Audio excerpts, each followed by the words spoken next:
But what we thought we'd do is a self-deport, where we're going to pay each one a certain amount of money, and we're going to get them a beautiful flight back to where they came from, and they have a period of time.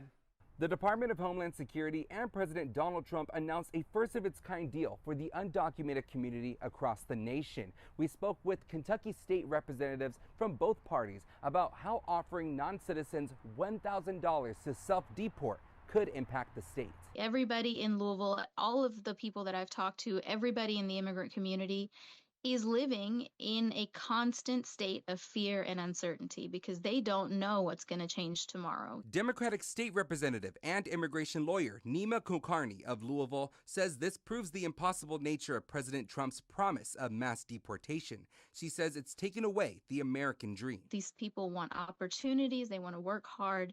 And that's what we need to have reflected in our immigration system. Don't make it difficult for hardworking people to contribute to our economy. Republican State Rep John Hodgson, also of Louisville, says we need to put Americans back to work. You know, we could have some job openings, but there are 7 million working age men in America that are not looking for work. They're not disabled. They're not caring for somewhere else. They're just not working.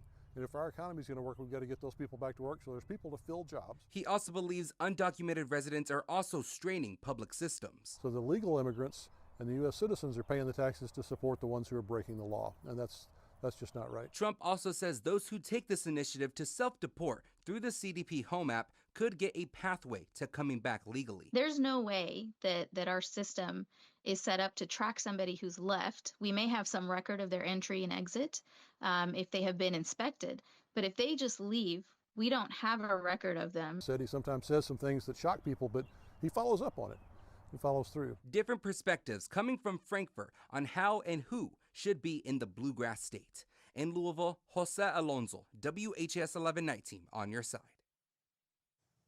Hodgson also calls this a cost-effective strategy within immigration policy. Kulkarni says this effort shows the president's administration has moved past their campaign promise of only targeting criminals.